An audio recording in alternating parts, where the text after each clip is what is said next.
네, 따뜻한 잔소리는 잔매거진 2부에서도 계속해서 이어가도록 하겠습니다. 먼저 네. 함께 하실 분 모셔봐야죠. 네, 1부에서 함께한 두 분과 함께 또 도전하는 젊은이들의 대표 철수 씨 함께하도록 하겠습니다. 안녕하세요. 네, 안녕하세요. 반갑습니다.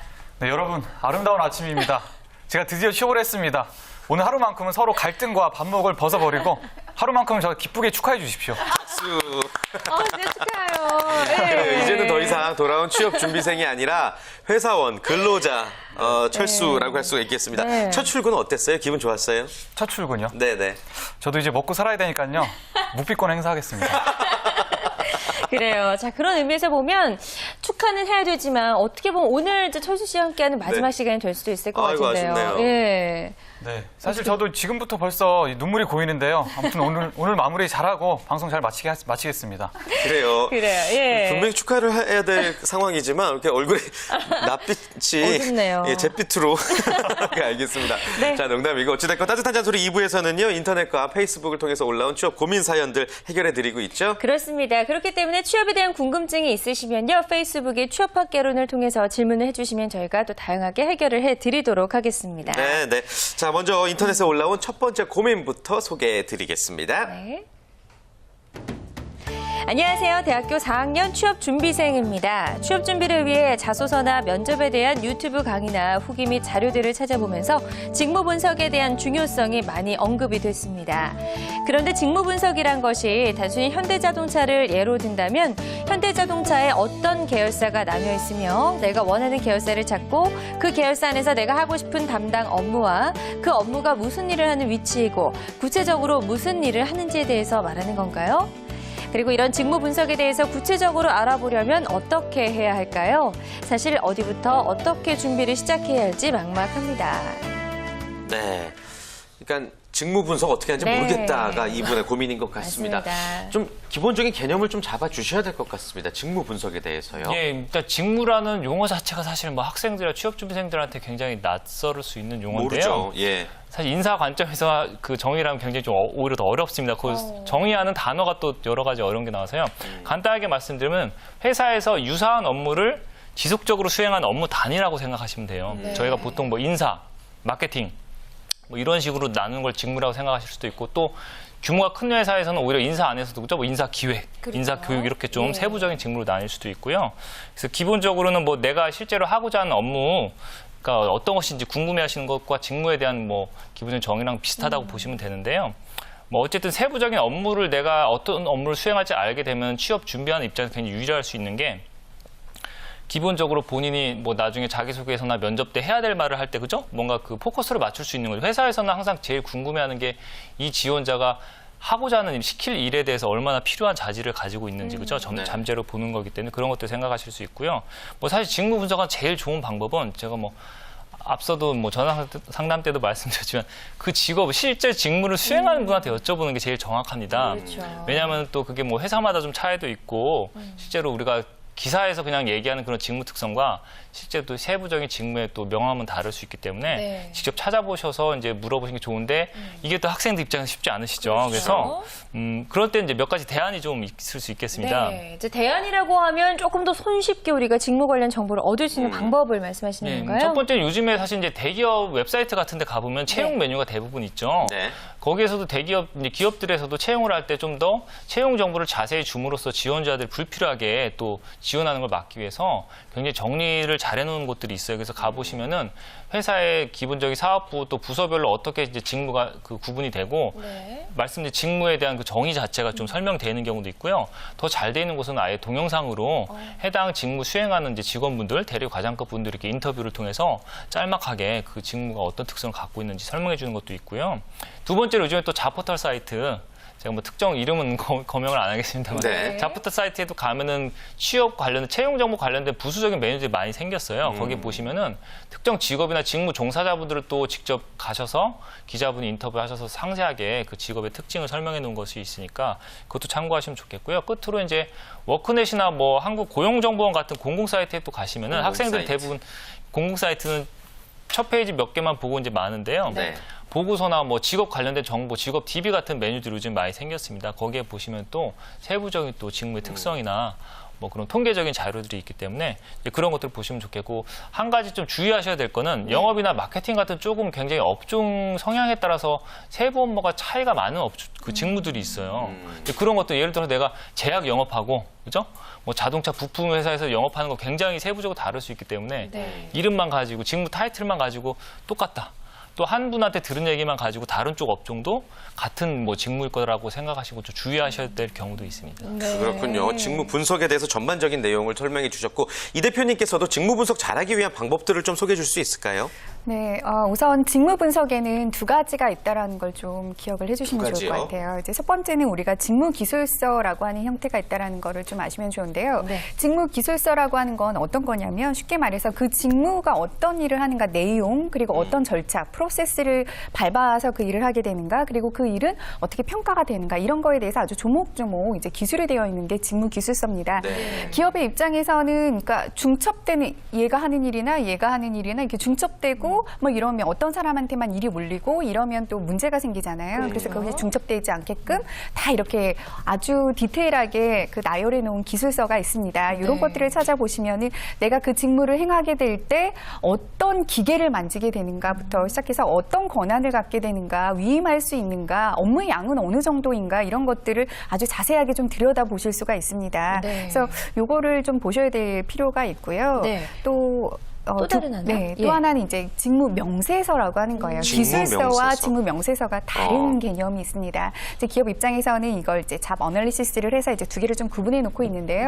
이 직무 명세서는 쉽게 말하면 그 직무를 하기 위해서는 어떤 인적 자원이 필요로 한가를 또 이제 구분해 놓은 거예요. 그러니까 이 직무를 할 때 어떤 지식이나 뭐 능력이나 태도를 필요로 한다라고 하는 것, 인적 자본에 대한 것들을 이제 기술을 해놓고 있기 때문에 구직자 입장에서는 내가 이 직무를 하기 위해서는 어떤 걸 준비해야 되는구나 이것도 같이 좀 분석을 해볼 필요가 있는 거죠. 어떤 일을 해 이것만 하기는 굉장히 조금 부족한 점이 있습니다. 그래서 또 이제 그래도 이런 것만으로는 좀 아쉬움이 있으니까 또 정보 같은 걸 좀 알려드리면요. 우선 기업에서 아까 이제 이사님이 얘기해 주셨지만 굉장히 대표적으로 잘 돼 있다라고 얘기하는 것이 이제 CJ 채용 사이트예요. 여기에 가면은 직무에 대한 분석이 계열사별로 이제 들어가셔서 다 디테일하게 좀 보실 수가 있고 동영상이나 인터뷰도 보실 수가 있고요. 일과표도 좀 보실 수가 있습니다. 이런 거로 내용이나 어떤 프로세스는 좀 감을 잡으시면 좋을 것 같고요. 그러나 이거는 굉장히 1차적인 감잡기밖에 되지 않아요. 그래서 뭐 2차적인 거, 3차적인 건 개인의 노력이 좀 필요한데 제가 좀 추천해드리고 싶은 거는 첫 번째 지금 관심이 있는 그 분야에 협회를 좀 가입을 하셨으면 좋겠어요. 뭐 건설인협회라든가 이런 것들에서 그 관련된 어떤 자료들이나 용어들 같은 걸 많이 좀 보실 수가 있고요. 어플 같은 거 이제 자기가 알짜배기를 좀 찾아보시면 좋은데 내가 마케팅 직무에 좀 지금 해보려고 한다. 그러면 마케팅 어플 한번 쳐보세요. 그러면은 이 직무나 이런 거와 연관된 것들이 있거든요. 그래서 수시로 보시면서 그 필드에서 쓰는 용어, 그 업무 차이 이런 것들을 익히는 게 굉장히 중요합니다. 그리고 또 하나는요, 논문을 좀 찾아보셨으면 좋겠어요. 논문이요? 가장 따뜻한 거. 그러니까 10년 전 거 이런 거 읽으시면 아무 필요가 없고요. 뭐 2010년 이후들 거 보시면 이 직무에서 나오고 있는 이슈들 같은 거 면접 대비까지도 좀 가능하실 것 같습니다. 그렇군요. 아주 뭐 충분히 방법은 다양하기 때문에 여러분들이 요령껏 잘 활용을 하셔야 될 것 같고요. 취업에 성공한 철수 씨는 어떤 식으로 직무 분석을 했는지 굉장히 궁금합니다. 네, 근로자 철수입니다. 사실 뭐 직무 분석이 가장 중요하긴 하지만 가장 어려운 부분 같아요. 왜냐하면 아까 신 이사님께서 말씀하셨다시피 진짜 취준생 입장에서 혼자서 연구해서 알 수 있는 부분 되게 한정적이거든요. 가장 중요한 방법은 현직자랑 이렇게 얘기하고 현직자를 통해서 아는 방법인데 그게 솔직히 어렵잖아요. 솔직히 저 같은 경우에도 직무 분석에서 되게 큰 힘을 쏟진 않았던 것 같아요. 대신에 조금 얍삽한 방법일 수도 있지만 어떤 영업 마케팅 직무의 어떤 기본적인 원론적인 얘기를 하고 그다음에 그 기업에서 현재 주력을 하고 있는 사업이랑 조금 이렇게 접목을 시켜서 약간 좀 썰을 푼다고 하는 것처럼 이렇게 썰을 풀었는데요. 그 정도만 해도 좀 괜찮았던 것 같아요. 대신에 면접을 보기 전에는 좀 스터디나 좀 더 공부를 해서 그 기업에서 실제로 진행하고 있는 직무나 이런 걸 좀 공부하는 부분이 필요한 것 같은데요. 아무튼 뭐 직무 하나에 너무 정통하려고 하지 마시고 어차피 기업 인사 담당자들도 지원자들이 그렇게 뭐 정통하지 않을 것이다라고 알고 있기 때문에 너무 욕심 부리지 않으셔도 될 것 같습니다. 그래요. 아주 긍정표 조언 잘 무한 긍정 들었습니다. 좋습니다. 자, 계속해서 두 번째 고민도 확인해 보겠습니다. 방금 중소기업 입사 확정을 받았습니다. 하고 싶은 일에서 좋긴 한데 연봉이랑 거리가 조금 걸리는 것 같습니다. 거리는 1시간 반 정도 걸리고 연봉은 이것저것 다 합치면 3천 정도 되는 것 같아요. 기업 자체는 튼튼한 것 같은데 친구들이랑 비교했을 때 연봉이 좀 걸리네요. 합격을 해도 왜 이리 아쉬움이 남는지 제 마음을 좀 달래주세요. 라고 사연을 보내주셨습니다. 네. 결국에 합격만 되면 다 해결되는 게 아니에요. 또 다른 맞아요. 고민들이 이렇게 예. 생겨나는데 서진 씨는 개인적으로 이 고민 어떻게 생각하십니까? 일은 너무 좋은데 네. 보수가 적어요. 저는요, 어떻게- 처음에 방송 시작할 때 보수가 굉장히 적었던 것 같아요. 어. 근데 이제 그 일이 너무 좋았으니까 일단 신입일 경우에는 글쎄요, 보수보다는 일단 자신이 하고 싶은 일을 하는데 좀 비중을 많이 두지 거기에 않을까. 가치를 두시는. 예, 거구나. 태진 씨는요? 저는 스튜디오는 적어도 되고요. 야외는 많아야 돼요. 솔직한 답변 고맙습니다. 나름대로 네. 좋은 나름대로 뭐 기준이 있는 것 맞아요. 같은데 예. 그 전문가분들의 의견은 또 어떨지 조언을 해주시면 좋을 것 같습니다. 한 분씩 한번 들어볼게요. 먼저 네. 이 대표님께서요. 네. 네.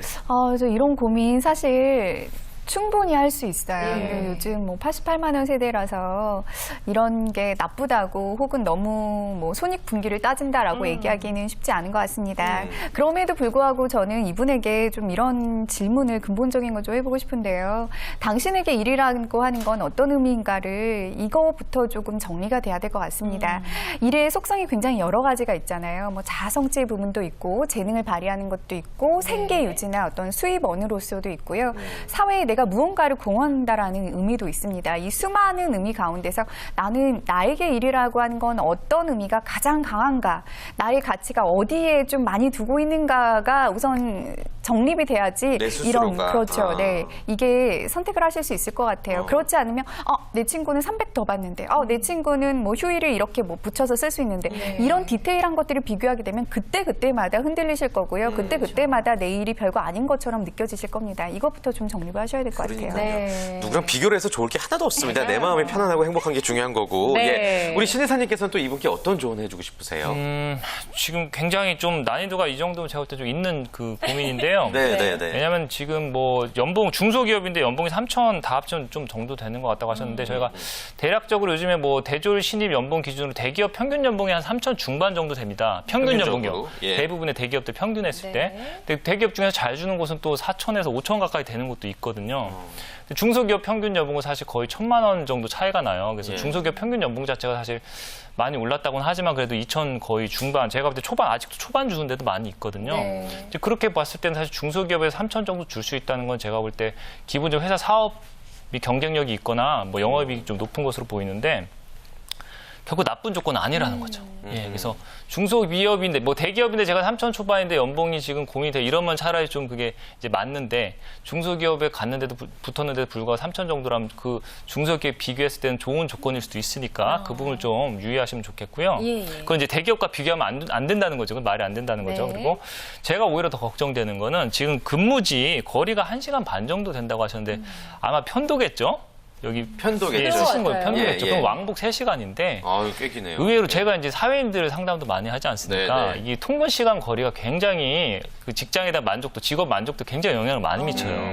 왜냐하면 대부분 학생들이 취업 전에는 내가 뭐 어쨌든 뭐 9시 출근 뭐 늦어도 한 6시, 7시 퇴근 이렇게 생각하고 뭐 1시간 반 정도면 그래도 뭐 집에 한 8시 반 9시면 들어가지 이렇게 생각하는데 문제가 이제 야근을 대부분의 또 일반 회사들은 뭐 야근을 하는 경우가 많이 생기지 않습니까? 그러다 보면은 일이 9시에 끝나는데 그냥 1시간 반, 그죠? 그러면 10시 반 들어갈 수도 있고, 뭐 심한 경우에는 이제 택시, 이제 대중교통 끊길 때는 거의 택시비 뭐 2, 3만 원씩 내고 가야 될 수도 있거든요. 네. 그게 이제 반복되다 보면은 회사를 뭐 처음에 1, 2년 다닐 땐 괜찮죠. 그러다 보면은 의외로 굉장히 뭐 육체적으로 피곤하고 또 경제적인 부담, 또 회사 업무에 대한 또 그 스트레스가 가중될 수 있기 때문에 통근 시간 거리 좀 중요하게 생각하셔야 되고요. 네. 실제로 몇 년 전에 제가 중소기업에서 이제 신입사원들 뽑을 때 중요하게 본 요소 통계자를 본 적이 있는데 그 중에서 거리.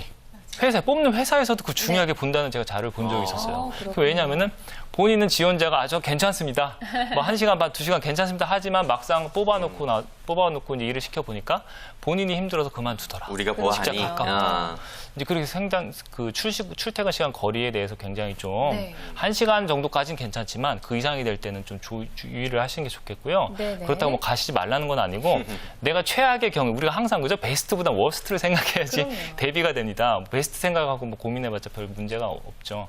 그래서 내가 최악의 경우에 1시간 정도 이내 거리로 2주까지 할 수 있을지, 아니면 회사에서 무슨 또 사옥이나 그죠? 그런 좀 그 관사 같은 거 제공이 되는지도 좀 체크를 해보셔서 네. 그런 부분까지 같이 고려하시면은 제가 볼 때 좋은 판단하실 수 있을 것 같고요. 네. 어쨌든 연봉으로만 볼 때는 중소기업 자체가 본인이 평소에 희망하는 기업 그런 레벨이라고 할 때는 이 연봉에 지금 뭐 갈까 말까 고민할 연봉은 아니세요. 그러니까 꽤 괜찮을 수도 있는 연봉이다. 예, 그렇게 충분히 말씀드립니다. 괜찮다. 예. 오히려 통근 시간이 좀 문제가 될 수도 네. 있을 것 같다라고 이야기를 해주셨고 막 다시 근로자가 된 철수 씨 같은 경우에는 이분에게 어떤 조언해 줄 수 있을까요? 네, 막 다시 근로자가 된 철수입니다.